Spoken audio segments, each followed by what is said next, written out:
Have you ever sat at a family dinner and realized every smile around the table was fake? I did. The night my father died, my brother raised a glass and called me the family's biggest failure. Everyone laughed. My sister whispered that I had spent my whole life cleaning floors because I wasn't smart enough to do anything else. Even my aunt looked at me with pity. None of them knew the truth. They thought I was just a broke janitor who barely survived paycheck to paycheck. They had no idea I'd spent the last 6 years secretly taking care of our father while they fought over the fortune they believed was already theirs. They mocked my old pickup truck. They laughed at my secondhand clothes. They even argued about who would let me sleep in their garage after the funeral because they assumed I'd soon be homeless. What happened 48 hours later destroyed every lie they'd built their lives on.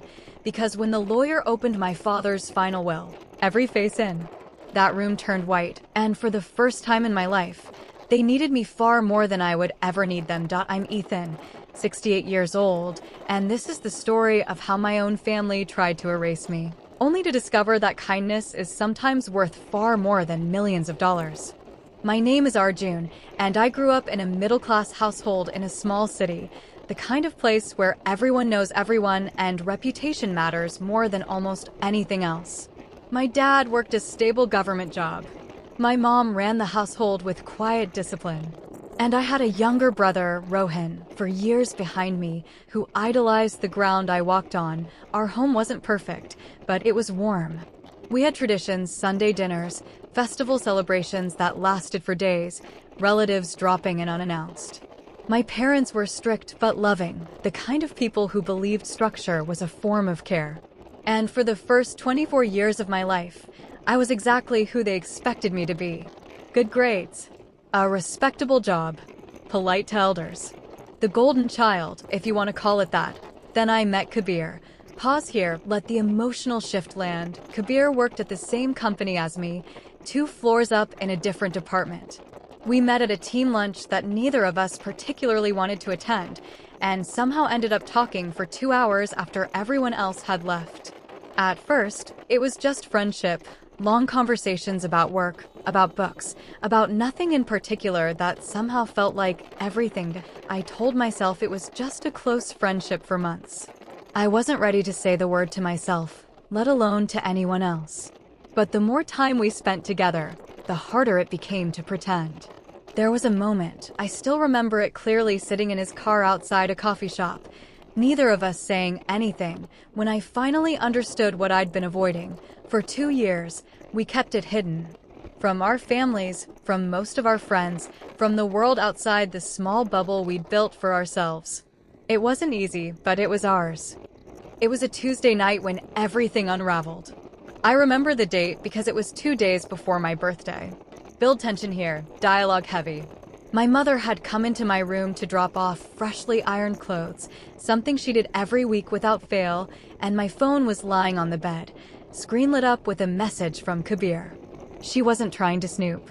She just saw it. She stood there for what felt like a full minute before she spoke. Mom, what is this, Arjun? This boy, the way he's talking to you. I couldn't say anything at first. My mouth went dry. Finally, I managed, Mom, I can explain everything. But she didn't want an explanation. She wanted it to not be true. I watched something break in her eyes, not anger yet, just pure shock, like the ground had shifted under her feet. When my father found out an hour later, the house went silent in a way I'd never experienced. He didn't yell. That almost made it worse. He sat me down and said, very quietly, we didn't raise you to become this. This has never happened in our family. Do you understand what people will say? I tried to explain that I hadn't become anything, that this was who I had always been. I was just finally being honest about it. But to them, honesty wasn't the point. Shame was the point. And shame, in their eyes, needed to be corrected, not understood. For the next few weeks, I wasn't allowed to leave the house without one of them accompanying me. My phone was checked. Kabir's number was blocked from our home landline, as if that would erase 2 years of my life. The morning my father passed away, the farmhouse was silent. For 6 years, every day had started the same way. I'd make coffee, check his medication, help him to the porch, and we'd watch the sunrise together. That morning, there was only an empty chair. The funeral was held 3 days later.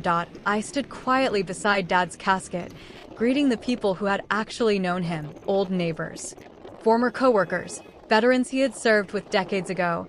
They all hugged me. I don't know what your father would have done without you, Ethan. You gave him 6 beautiful years. You're a good son. Those words meant more than they could ever imagine. Then my family arrived. Daniel stepped out of a brand new black Mercedes wearing a designer suit that probably cost more than my monthly paycheck. Rebecca arrived moments later, carrying an expensive handbag and sunglasses, even though the sky was gray. The first thing Daniel asked wasn't about DAD.IT, wasn't about the funeral.IT, wasn't even about me. So, when does the lawyer read the will? I stared at him. Our father isn't even buried yet. He shrugged.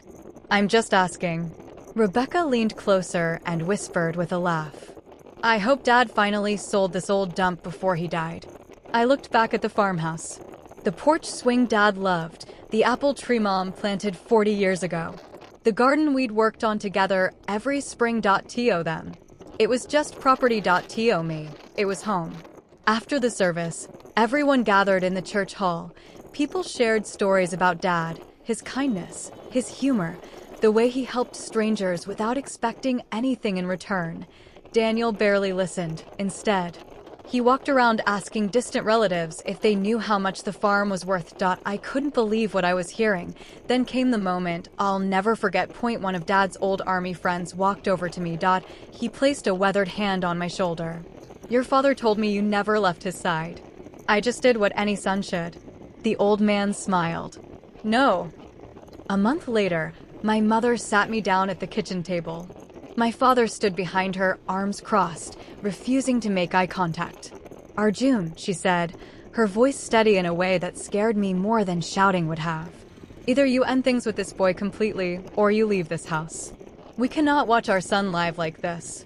Let the viewer feel both sides here. I understand her pain now more than I did then. Everything she had imagined for my future, a wedding she'd planned for months, grandchildren running around the house, a life she recognized, was collapsing in front of her. Her grief was real, even if it was misdirected. But my pain was just as real. How many more years could I spend hiding the most fundamental part of who I was, just to keep everyone else comfortable? I looked at my father, hoping, praying that he'd say something different, that he'd be the reasonable one. Instead, he simply nodded and said, "Your mother is right." Rohan sat in the corner of the room the entire time, silent, his eyes darting between our parents and me. He was 19 then, old enough to understand what was happening, but young enough to be terrified of choosing a side. That night, alone in my room, I made the hardest decision of my life. I walked back downstairs and told my mother, I can't leave him. Being who I am isn't a mistake I need to fix.